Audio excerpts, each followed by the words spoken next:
जय हिंद, नमस्कार। मैं मोहन पाठक और आज हम बात करने वाले हैं ज्ञानवापी मंदिर या मस्जिद के बारे में। क्योंकि ये विवाद आज से नहीं, ऐतिहासिक काल से यानी कि पुराने ज़माने से चलते आ रहा है। और क्या है विवाद, पूरी की पूरी डिटेल जीरो से जेड तक यानी कि 0 से 100 तक या A to Z सारी चीज़ें डिटेल में जानेंगे, जिससे आपको आज के बाद ज्ञानवापी मस्जिद के बारे में और कुछ भी जानने की कहीं और जाकर जानने की ज़्यादा ज़रूरत नहीं पड़ेगी। तो पहले हम पॉइंट वाइज कुछ चीज़ें जान लेते हैं कि क्या हुआ था। ठीक है, अभी करंट में हम इसको क्यों ले रहे हैं, इसकी चर्चा क्यों कर रहे हैं, इसकी बात करें तो इलाहाबाद हाई कोर्ट यानी कि प्रयागराज हाई कोर्ट ने आदेश दे दिया है कार्बन डेटिंग प्रणाली की, यानी कि कार्बन डेटिंग के द्वारा इसकी अब जांच की जाएगी। जो ज्ञानवापी मस्जिद या मंदिर के वजू खाने क्या होता है, जो मस्जिद होता है वहाँ पे हाथ पैर धुलने का यानी कि सफाई करने का काम आता है। तो वजू खाने के बीच में एक शिवलिंग प्राप्त हुआ है या एक पत्थर का टुकड़ा प्राप्त हुआ है। मुसलमानों के द्वारा ये फव्वारा है, हिंदुओं के द्वारा ये शिवलिंग है। तो इसी चीज़ की अब जांच की जाएगी कार्बन डेटिंग के द्वारा। कार्बन डेटिंग क्या होती है साथियों? कार्बन डेटिंग इसको कहा जाता है प्राचीन जो पत्थर होते हैं उनके आयु की यानी कि उनकी एज की, उनके उम्र की जांच की जाती है, जिसके द्वारा ये पता किया जा सकता है कि ये कितने वर्ष पुराना है। तो जब भी ये पता चलेगा तो ये पता चल जाएगा कि ये ज्ञानवापी मंदिर का है या ज्ञानवापी मस्जिद का है। तो ज्ञानवापी, ज्ञान का मतलब होता है ज्ञान, ठीक है, वापी का मतलब होता है कुआं, तो ज्ञान का कुआं।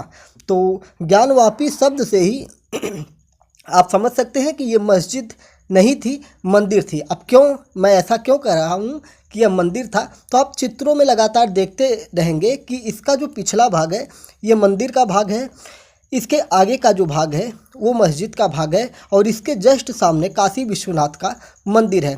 तो चलिए हम बात करते हैं, पूरा डिटेल में बताएंगे सारी चीज़ें। आप जब आगे पढ़ेंगे तो उसके बारे में जान लेंगे। अगर इसके ऊपर मेरा व्यू जानना चाहेंगे तो मैं 100% कहता हूँ ये भगवान शिव का मंदिर है। जो मैंने इसके इतिहास के बारे में पढ़ा और जो अब तक की घटनाक्रम इसका हो रहा है और उसमें पाए गए जो साक्ष्य हैं उनके अनुसार मैं कह रहा हूँ कि ये एक मंदिर है और आने वाले समय में इसे मंदिर घोषित किया जाएगा। और जिस दिन घोषित किया जाएगा, शिवलिंग घोषित किया जाएगा, उस दिन मैं इस वीडियो को कट करके आप लोगों के सामने फिर से प्रस्तुत कर दूंगा। ठीक है, तो जिनको भी बुरा लग रहा हो कि ये मस्जिद है तो कृपया वीडियो से क्विट कर सकते हैं। तो चलिए ये पूरे इतिहास के बारे में जानकारी लेते हैं। भाई जो बात है वो स्पष्ट बात है, जो मैंने ऐतिहासिक इसके प्रमाण देखे।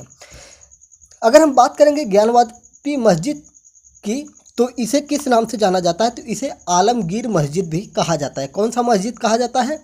आलमगीर मस्जिद कहा जाता है, जो वाराणसी में स्थित एक विवादित मस्जिद है। यह मस्जिद काशी विश्वनाथ मंदिर से सटा हुआ है और 1669 में 1669 में मुगल आक्रमणकारी जो था औरंगजेब ने प्राचीन विश्वेश्वर मंदिर को तोड़कर यह ज्ञानवापी मस्जिद बना दिया था। फाइनल हुआ चीज़, ज्ञानवापी एक संस्कृत शब्द है जिसका अर्थ है ज्ञान का कुआं। ठीक है, इतनी चीज़ समझ में आई। अब ज्ञानवापी मस्जिद कहाँ पर है अगर आप जानना चाहेंगे तो ये वाराणसी उत्तर प्रदेश भारत में स्थित है। इसका निर्माण औरंगजेब ने 1669 में एक पुराने शिव मंदिर को तोड़कर बनवाया था। ठीक है, आगे बात करते हैं कि इसका मामला क्या है। तो इसमें जो पुजारी हैं उन पुजारियों के द्वारा दावा किया गया है कि 16वीं शताब्दी में मुगल बादशाह औरंगजेब के आदेश पर काशी विश्वनाथ मंदिर को एक हिस्से को गिराकर यहाँ मस्जिद का निर्माण करवाया गया था। अगर मान्यता की हम बात करेंगे तो 1669 में औरंगजेब ने इस मंदिर को तोड़वाया था, जिस मंदिर का नाम है विश्वनाथ मंदिर या विश्वेश्वर मंदिर के नाम से भी कुछ लोग इसको बता रहे हैं। ठीक है, लेकिन कुछ इतिहासकार इसको 14वीं सदी में जौनपुर के, जो वाराणसी से सटा हुआ एक ज़िला है उत्तर प्रदेश का, जौनपुर ज़िला, जो कभी मुगलों का एक तरह से मुस्लिम शासकों का भी एक स्थान था। तो कुछ इतिहासकार ये मानते हैं कि 14वीं सदी में जौनपुर के सरकी जो सुल्तान थे उसने इस मंदिर को तुड़वाकर ज्ञानवापी मस्जिद बनाया था। यानी कि सरकी सुल्तानों के बारे में कुछ विद्वान, कुछ इतिहासकार मानते हैं, लेकिन मुख्य रूप से औरंगजेब को ही माना जाता है। अगर हम इसके तहखाने में बात करें कि क्या मिला जब कोर्ट ने आदेश किया था और इसके तहखाने की जांच की गई इस मस्जिद की, तो उसमें क्या क्या निशान मिले, तो उसकी अगर हम बात करेंगे तो इसके तहखाने में सर्वे के दौरान दीवारों पर त्रिशूल और स्वास्तिक के निशान प्राप्त हुए। स्वास्तिक क्या होता है? एक शुभ का संकेत होता है जो हिंदू परंपराओं में आता है। त्रिशूल क्या है? भगवान शिव का त्रिशूल इसे माना जाता है। इनकी बनावट और शैली को अगर हम बात करें, जो कोर्ट कमिश्नर और अधिवक्ताओं ने आकलन किया है तो उनके अनुसार तहखाने में मगरमच्छ का शिल्प यानी कि उसका चित्र देखा गया है और तहखाने में मंदिर शिखर का अवशेष भरा होने के कारण सर्वे में दिक्कत भी आई है, ऐसा उन लोगों ने उस समय ये बताया था। 15 मई 2022 की ये बात कर रहे हैं, यानी कि पिछले वर्ष जब इसका सर्वे किया गया था। और 2023 में मई 2023 में आदेश आ गया है इसके कार्बन डेटिंग का। ठीक है, आगे चलते हैं और चीज़ इसके बारे में जानते हैं कि ज्ञानवापी मस्जिद के तहखाने में क्या क्या मिला था। चीज़ें मैंने आपको बता दी हैं। अगर हम बात करें कि औरंगजेब ने कितने मंदिर तोड़े थे, तो 1658 से 1707 ईस्वी तक उसने यहाँ पे राज किया था, उसका कार्यकाल था। उसने शासन में भारत में लगभग 10,000, कुछ लोग कहते हैं, लेकिन कुछ लोग कहते हैं कि 1,000 हिंदू मंदिरों को उसने तोड़ा था। तो ये डाटा जो है अलग अलग इतिहासकारों ने दिया है। ज़्यादा मान्यता 1,000 मंदिरों की बात की जाती है कि 1,000 हिंदू मंदिरों को उसने तोड़ा था, जिनमें आपका मथुरा का मंदिर भी आ जाता है। तो कई ऐसे मंदिर थे जिन्हें तोड़कर वहाँ पर उसने क्या किया था, मस्जिद बनवाया था, जिसमें काशी विश्वनाथ मंदिर को इसने 1669 में तोड़ा था। ठीक है, औरंगजेब ने हत्या भी करवाई थी। सिख गुरु जो थे, सिख धर्म के 9वें गुरु जो थे, जिनका नाम था गुरु तेग बहादुर। ठीक है, गुरु तेग बहादुर को इसने औरंगजेब ने अपना आदेश दिया और उनकी हत्या करवा दी थी। और उन्होंने, अगर हम बात करेंगे गुरु तेग बहादुर की, तो उन्होंने मुगलों द्वारा कश्मीर हिंदुओं के जबरन धर्म परिवर्तन का विरोध किया था और इसी विरोध के कारण औरंगजेब के आदेश पर इनको मार दिया गया था। मथुरा मंदिर किसने नष्ट किया था, तो इसकी अगर हम बात करेंगे तो औरंगजेब ने मथुरा पर हमला किया और 1670 में उस केशव देव मंदिर को नष्ट कर दिया और उसके स्थान पर शाही ईदगाह का निर्माण करवाया था। किसका निर्माण करवाया था? शाही ईदगाह का निर्माण करवाया था। तो आपको पता चल गया ना कि वाराणसी में 1669 में और मथुरा में 1670 में इसने ये विध्वंस किया था। अब हम बात करते हैं कि क्या औरंगजेब ऐसा ही तांडव करते रहता था, तो ऐसा नहीं है। औरंगजेब को हराने वाला भारत में एक बहुत ही बहादुर व्यक्ति था, जिसके बारे में हम डिटेल में कभी चर्चा करेंगे, जिनका नाम था लचित बोरफुकन। ठीक है, लचित बोरफुकन नाम था इनका। असम के वीर योद्धा जिन्होंने औरंगजेब को हराया था। ठीक है, अब हम बात करते हैं कि ज्ञानवापी मस्जिद, जिसे कभी आलमगीर मस्जिद भी कहा जाता था, यह वाराणसी में स्थित विवादित मस्जिद है और ये काशी विश्वनाथ मंदिर से सटा हुआ है। 1669 में मुगल आक्रमणकारी औरंगजेब ने प्राचीन विश्वेश्वर मंदिर को तोड़कर यह ज्ञानवापी मस्जिद बनाया था। ठीक है, ज्ञानवापी एक संस्कृत शब्द है, इसका अर्थ है क्या? ज्ञान का कुआं। 1991 में इस मस्जिद को हटाकर मंदिर बनाने की कानूनी लड़ाई चल रही है। यानी कि 1991 से कानूनी लड़ाई चल रही है। यानी कि अगर लड़ाई की बात करेंगे या इसके हक मांगने की बात करेंगे तो ये प्राचीन काल से ही चली आ रही है, ऐतिहासिक काल से चली आ रही है। लेकिन अगर कानूनी रूप से अगर हम बात करेंगे जो भारत के आज़ाद होने के बाद, तो 1991 से इसे मस्जिद को हटाकर मंदिर बनाने की बात चल रही है। और इसी पर 2022 में सर्वे हुआ था और जिसमें 12.8 व्यास का शिवलिंग प्राप्त हुआ था हिंदू याचिकाकर्ताओं के द्वारा। और उसी शिवलिंग को मुस्लिम जो थे वो क्या बता रहे थे कि ये फव्वारा है। ठीक है, और इसी के कार्बन डेटिंग की बात की जा रही थी। अब हम बात करेंगे कि हुआ क्या था। तो इसमें दावा किया जाता है कि मस्जिद के वजू खाने में जो 12.8 व्यास का शिवलिंग प्राप्त हुआ है, जिसे आक्रमण से बचाने के लिए तत्कालीन मुख्य पुजारी ने ज्ञानवापी कूप में छुपा दिया था। ठीक है, जब इस पर हमला हुआ था तो उसी के बाद जो वहाँ के मुख्य पुजारी थे उनके द्वारा इसको उसमें छिपा दिया गया था। अब हम इसके पूरे इतिहास के बारे में अगर हम बात करेंगे, जो इतिहास होता है, इसके इतिहास के बारे में जो हमें जानकारी इसकी डिटेल में चाहिए उसके बारे में हम बात करते हैं। तो काशी विश्वनाथ मंदिर और उससे सटा ज्ञानवापी मस्जिद को किसने बनवाया था, इसको लेकर कई तरह की बातें चलती रहती हैं कि इसको किसने बनवाया था, और इसका ऐतिहासिक प्रमाण जो है मुख्य रूप से नहीं मिल पाता है कि क्योंकि ये मंदिर बार बार तोड़ा गया था और बार बार राजाओं द्वारा बनवाया गया था, ठीक है। लेकिन आमतौर पे ये बात मानी जाती है कि काशी विश्वनाथ मंदिर को औरंगजेब ने ध्वस्त कर दिया था और वहाँ एक मस्जिद का निर्माण करवाया था।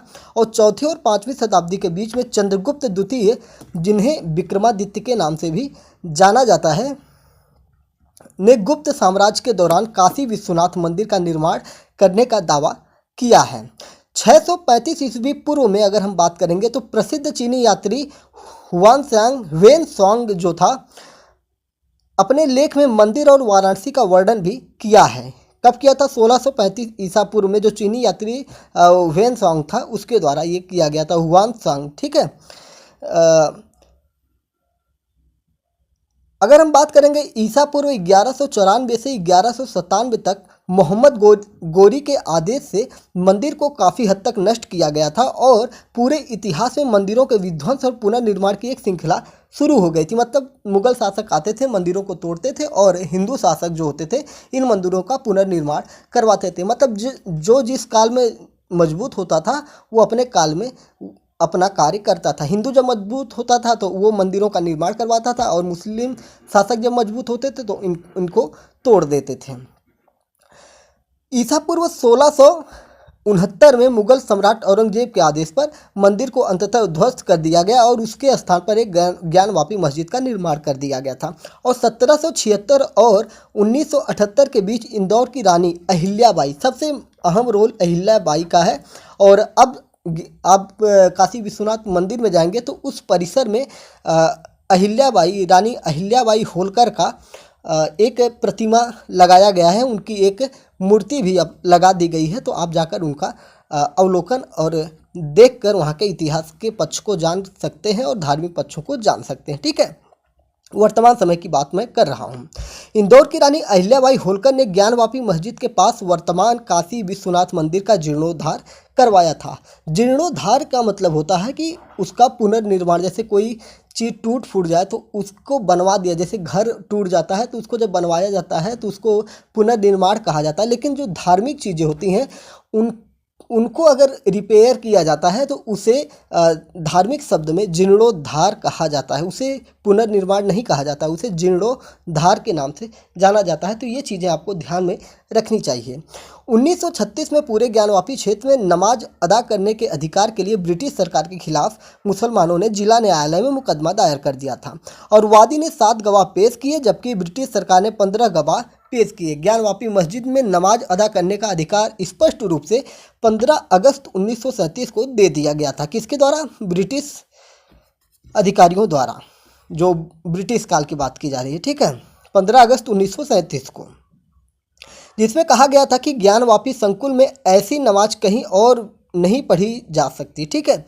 10 अप्रैल 1942 को उच्च न्यायालय ने निचली अदालत के फैसले को बरकरार रखा था और अन्य पक्षों की दलील को खारिज कर दिया था। फिर उसके बाद पंडित सोमनाथ व्यास, डॉक्टर रामरंग शर्मा और अन्य ने ज्ञानवापी में नए मंदिर के निर्माण और पूजा की स्वतंत्रता के लिए 15 अक्टूबर 1991 को वाराणसी की अदालत में मुकदमा दायर किया। फिर उसके बाद अंजुमन इंतजामिया मस्जिद और उत्तर प्रदेश सुन्नी वक्फ बोर्ड लखनऊ ने 1998 में हाई कोर्ट में 2 याचिकाएं दायर की और इस आदेश को चुनौती दे दिया था, ठीक है। और 7 मार्च सन 2000 को पंडित सोमनाथ व्यास का निधन हो गया। पूर्व जिला लोक अभियोजक विजय शंकर रस्तोगी को 11 अक्टूबर 2018 को मामले में वादी नियुक्त किया गया था और 17 अगस्त 2021 में शहर की 5 महिलाएं, देखिए अब नया जो मामला आपका 2022 में इसकी जांच हुई थी, तो 2021 में जो 5 महिलाएं थीं जिनका नाम था राखी सिंह, लक्ष्मी देवी, मंजू व्यास, सीता साहू और रेखा पाठक ने वाराणसी सत्र न्यायालय में याचिका दायर की थी और ज्ञानवापी मस्जिद परिसर में स्थित श्रृंगार गौरी जो मंदिर है उसी परिसर में एक श्रृंगार गौरी माता का वहाँ पे मंदिर है या छोटा सा उनका स्थान है, उसका पहले नियमित रूप से पूजन किया जाता था, लेकिन बाद में कोर्ट के आदेश के बाद उसको वहाँ पे पूजा का हक जो था बंद कर दिया गया था। फिर बंद करने से पहले उसमें कई नियम लगाए गए। पहले साल में पहले प्रतिदिन पूजा होती थी, फिर उसके बाद वर्ष में एक बार पूजा होती थी, फिर उसको पूर्ण रूप से बंद कर दिया गया था। और उसी पूजा की मांग को लेकर ये नियमित दर्शन पूजन की अनुमति मांग रहे थे, जिसके बाद मंदिर में सर्वे कराया गया था। मुझे जहाँ तक याद आ रहा है कि ये वर्ष में एक बार पूजा करने का जो आदेश था ये अभी भी बरकरार था, ठीक है। और इसी एक दिन जो पूजा करते थे ये लोग, इसी को अब प्रत्येक दिन के लिए मांग कर रहे थे। तो यही सारा मामला हुआ था। अगर हिंदू परंपराओं की बात करेंगे तो 1669 में औरंगजेब ने प्राचीन विश्वेश्वर मंदिर को तोड़कर इस मस्जिद का निर्माण करवाया था। चीज़ें क्लियर है। और मंदिर परिषद के ही श्रृंगार, जो मंदिर का परिसर था उसी में ही श्रृंगार गौरी, श्री गणेश और हनुमान जी के जो स्थान थे उनको भी तोड़ दिया था। और मान्यता है कि पश्चिमी दीवार जो कि पूरी तरह से किसी मंदिर के मुख्य द्वार जैसा प्रतीत होता है, चित्रों में आप लगातार देख रहे हैं ना कि जो मस्जिद है उसके पीछे मंदिर का पूरा भाग दिख रहा है, वो श्रृंगार गौरी मंदिर का प्रवेश द्वार होगा, जिससे बांस मिट्टी से बंद कर दिया गया है। और मस्जिद के अंदर गर्भगृह होगा। इसी पश्चिमी दीवार के सामने एक चबूतरा है जहां श्रृंगार गौरी की एक मूर्ति है जो सिंदूर से रंगी है। यह साल में एक बार चैत्र नवरात्रि के तीसरे दिन हिंदू पक्ष के द्वारा यह पूजा होती है। देखिए यही चीज़ मैं आपको बता रहा था कि साल में एक बार चैत्र नवरात्रि के तीसरे दिन, ठीक है, साल में एक ही बार जो चैत्र वाला नवरात्रि होता है उसी के तीसरे दिन एक दिन के लिए इसमें पूजा करने का पूजा होती थी, जिस पर तत्कालीन मुलायम सिंह सरकार ने रोक लगा थी। यानी कि ये जो एक दिन की पूजा होती थी ना, इसको भी मुलायम सिंह यादव जो उत्तर प्रदेश के मुख्यमंत्री हुआ करते थे, हाल ही में उनका निधन हो गया, जिनके पुत्र अखिलेश यादव हैं, ठीक है। तो मुलायम सिंह, यहाँ पे हम क्लियर कर दें कि इनका पूरा नाम था मुलायम सिंह यादव, ठीक है। तो यादव से आप ध्यान में रखिएगा, ठीक है। तो तत्कालीन मुलायम सिंह यादव सरकार ने इस पर रोक लगाती थी। और 2021 में 5 महिलाओं ने इसी मंदिर में नियमित पूजा करने के लिए याचिका दायर की और जिसके सर्वे का कोर्ट द्वारा आदेश दिया गया था।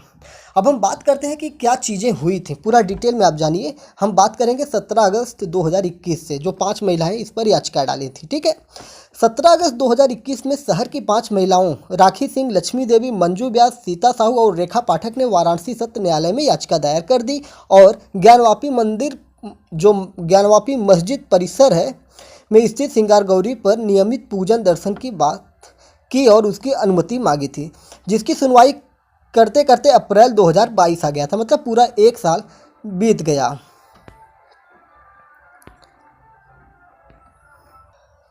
तो 2022 जब आ गया तो 8 अप्रैल 2022 को सत्र न्यायालय ने सिविल जज सीनियर डिवीज़न ने वकील अजय कुमार मिश्र, जो इसके वकील थे अजय कुमार मिश्र ने कोर्ट कमिश्नर नियुक्त किया। मतलब देखिए फिर से आप सुनिए, 8 अप्रैल 2022 को सत्र न्यायालय ने सिविल जज सीनियर डिवीज़न ने वकील अजय कुमार मिश्र को कोर्ट कमिश्नर नियुक्त किया। मतलब समझिए कि 8 अप्रैल 2022 को जो जिला न्यायालय होता है, सत्र न्यायालय होता है, उसके सिविल जज ने सीनियर डिवीज़न ने, जो सिविल जज थे, एक वकील थे, उनका नाम था अजय कुमार मिश्र, उनको कोर्ट कमिश्नर नियुक्त किया गया था। बात समझ गए होंगे। और मंदिर में यानी कि मस्जिद में सर्वे करवाने की अनुमति दी, जिसकी रिपोर्ट 17 मई तक दाखिल करने को कहा गया था और जिस पर मुस्लिम पक्ष ने आपत्ति भी जाहिर की थी और हाई कोर्ट पहुंचे थे, परंतु न्यायालय ने सर्वे पर रोक से इनकार कर दिया था। 6 और 7 मई को लगभग 2.5 घंटे कोर्ट कमिश्नर के नेतृत्व में सर्वे हुआ, पर 7 मई को सर्वे टीम को मुस्लिम पक्ष का विरोध देखना पड़ा, जिसके कारण उस दिन सर्वे नहीं हुआ। यानी कि जब ये सर्वे करने गए तो मुस्लिमों ने इसका विरोध किया। बाद में वहाँ पे प्रशासन की भी तैनाती की गई थी। तो जब सर्वे नहीं हो पाया, वहाँ से कोर्ट कमिश्नर क्या थे, लौट गए, सर्वे नहीं हुआ और मुस्लिम पक्ष ने कोर्ट कमिश्नर को हटाने की मांग की। उनका ये कहना था, जो मुस्लिम पक्ष थे उनका कहना था कि ये जो कोर्ट कमिश्नर है ये पक्षपात कर सकते हैं या अन्य चीज़ें जो उनके द्वारा आरोप गए थे। तो कोर्ट कमिश्नर को हटाने की मांग की, पर कोर्ट ने इस याचिका को खारिज कर दिया, अपितु विशाल सिंह को विशेष कमिश्नर बनाया गया। ठीक है, तो विशाल सिंह जो थे उनको विशेष कमिश्नर बना दिया गया, जो पूरी टीम का नेतृत्व करेंगे। उनके साथ अजय प्रताप सिंह को भी शामिल किया गया और कोर्ट ने आदेश दिया था कि मस्जिद समेत पूरे परिसर का सर्वे होगा। तो यहाँ पे मुस्लिम याचिकाकर्ताओं का दाव उल्टा पड़ जाता है। कोर्ट ने पहले तो श्रृंगार गौरी परिषद का बात किया था, फिर उसके बाद कोर्ट ने पूरे मंदिर परिषद की बात कर दी थी और यहीं से गेम पलट जाता है। अब क्या होता है इसको हम देखते हैं। जब कोर्ट ने कहा कि मस्जिद समेत पूरे परिसर का सर्वे होगा, तो 14 मई को कोर्ट कमिश्नर अजय कुमार मिश्र की अगुवाई में पहले दिन सर्वे हुआ। पहले दिन सुबह 8 बजे से 12 बजे तक सर्वे हुआ। राउंड 1 में सभी 4 तहखानों के ताले खुलवाकर सर्वे किया गया। अगले दिन 15 मई को दूसरे राउंड का सर्वे हुआ। दूसरे दिन भी 4 घंटे सर्वे का काम चला, लेकिन कागजी कार्रवाई के कारण सर्वे टीम 1.5 घंटे देर से बाहर निकली। राउंड 2 में गुंबदों, नमाज स्थल, वजू स्थल के साथ साथ पश्चिमी दीवारों की वीडियोग्राफी भी करवाई गई थी। यानी कि अब मस्जिद के अंदर जो भी चीज़ें हैं वो अब वीडियो के रूप में हैं। मुस्लिम पक्ष ने चौथा ताला खोला। 3.5 फीट के दरवाजे से होकर गुंबद तक का सर्वे हुआ। 16 मई को आखिरी दौर का सर्वे हुआ, जहां 2 घंटे में सर्वे का काम पूरा कर लिया गया। इस दौरान हिंदू पक्ष ने ज्ञानवापी में शिवलिंग मिलने का दावा किया। यहीं पर सारा खेल हो जाता है और इस दावे के बाद कोर्ट ने शिवलिंग वाली जगह को सील करने का आदेश दिया। कोर्ट के आदेश पर डीएम ने वजू पर पाबंदी लगा दी, यानी कि जब नमाज पढ़ी जाएगी तो वहाँ पे अब उस जिसको शिवलिंग माना गया उस स्थान में हाथ पैर धोने की मनाही है। यानी कि जो शिवलिंग था, जिसे हिंदू शिवलिंग कह रहे हैं, उस शिवलिंग पर रोज़ाना मुस्लिमों के द्वारा जो वहाँ पे नमाज पढ़ने जाते थे वो लोग उस पर हाथ पैर धुलते थे। यानी कि जो हिंदुओं के अति प्रिय इष्ट देव हैं उनके ऊपर हाथ पैर धुला जाता था और मुंह में पानी लेकर उनके ऊपर कुल्ला किया जाता था। यानी कि वजू जो होता है उसमें मुंह में पानी लेके कुल्ला किया जाता है, हाथ पैर धुला जाता है। तो इसका मतलब कि शिवलिंग के ऊपर थूका जाता था, अगर ये फाइनल हो जाता है। हालांकि अभी जो आदेश आया है कार्बन डेटिंग के बाद तो फाइनल हो ही जाएगा। तो कोर्ट के आदेश पर डीएम ने वजू पर पाबंदी लगा दी और अब ज्ञानवापी में सिर्फ 20 लोग ही नमाज पढ़ पाएंगे, ऐसा आदेश कोर्ट के द्वारा कर दिया गया। जहां पे पूरी भीड़ लगा के नमाज पढ़ी जाती थी, अब वहां पे 20 लोगों की बात की गई और जो वजू खाना था वहां पे हाथ पैर धुलने के लिए मना कर दिया गया और टीम ने रिपोर्ट दाखिल करने के लिए और समय मांगा, जिससे कोर्ट की कार्रवाई अगले दिन 18 मई तक टल गई थी। इसी बीच कोर्ट ने अजय मिश्र को कोर्ट कमिश्नर के पद से हटा दिया, जिसके कारण 18 मई को न्यायालय में हड़ताल हुई और उस दिन सुनवाई नहीं हो पाई थी।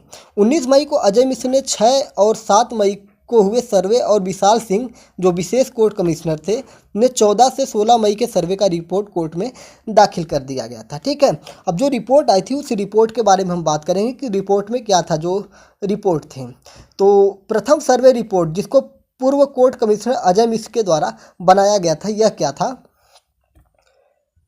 यह रिपोर्ट 6 और 7 मई का है। जो पहला रिपोर्ट था वो 6 मई और 7 मई का है।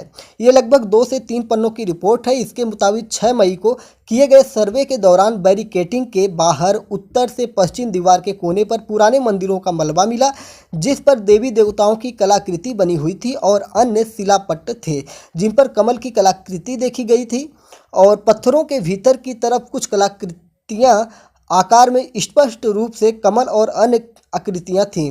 उत्तर पश्चिम के कोनों पर गिट्टी सीमेंट से चबूतरे पर निर्माण को देखा जा सकता है। उक्त सभी शिक्षा पट्ट और आकृतियों की वीडियोग्राफी भी करवाई गई।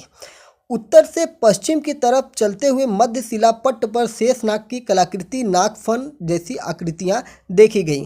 शिलापट्ट पर सिंदूरी रंग की उभरी हुई कलाकृति भी थी। शिलापट्ट पर देव विग्रह जिसमें 4 मूर्तियों की आकृति बनी है, जिस पर सिंदूरी रंग लगा हुआ है। चौथी आकृति जो मूर्ति की तरह प्रतीत हो रही है, उस पर सिंदूर का मोटा लेप लगा हुआ था। मतलब जो वहाँ पे मूर्तियाँ हैं उसका पूजा पाठ भी किया गया है, उसमें सिंदूर का लेप लगा हुआ है जो बंद दरवाजे थे। ठीक है, शिलापट्ट भूमि पर काफ़ी लंबे समय से पड़े प्रतीत हो रहे थे। ये प्रथम दृष्टया किसी बड़े भवन के खंडित अंश नजर आ रहे थे। बैरिकेडिंग के अंदर मस्जिद की पश्चिम दीवार के बीच मलबे का ढेर पड़ा है। ये शिलापट्ट पत्थर भी उन्हीं का हिस्सा नजर आ रहे हैं।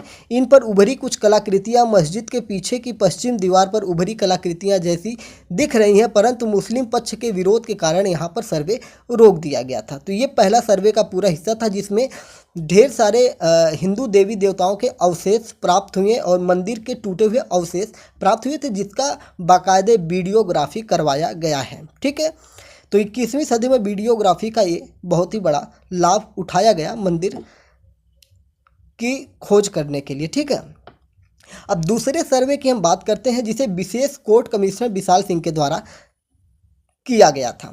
यह रिपोर्ट 14 से 16 मई के बीच का है, जो मुस्लिम पक्ष के विरोध के बाद हुआ था। ये लगभग 12 से 14 पन्नों की रिपोर्ट है। अजय कुमार मिश्र की तरह विशाल सिंह की रिपोर्ट में भी मस्जिद परिसर में हिंदू आस्था से जुड़े कई निशान मिलने की बात कही गई है। रिपोर्ट में शिवलिंग बताए जा रहे पत्थर को लेकर भी डिटेल में जानकारी दी गई है। रिपोर्ट में कहा गया है कि वजू खाने में पानी कम करने पर 2.5 फीट का एक गोलाकार आकृति दिखाई दी जो शिवलिंग जैसा है। रिपोर्ट में साफ साफ इन शब्दों का उपयोग किया गया है, शिवलिंग जैसा है मतलब 2.5 फीट का एक गोलाकार आकृति दिखाई पड़ा है।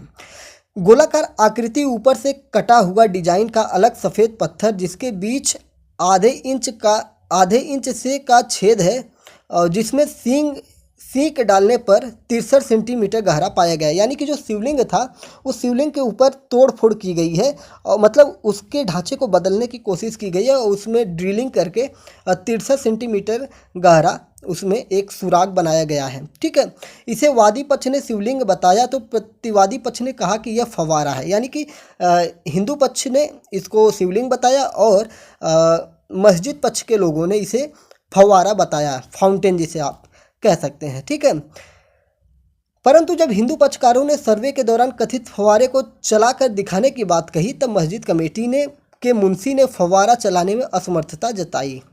समझ गए बात ना। फव्वारे पर मस्जिद कमेटी ने गोल मोल जवाब दिया। पहले 20 साल और फिर 12 साल से इसके बंद होने की बात कही गई।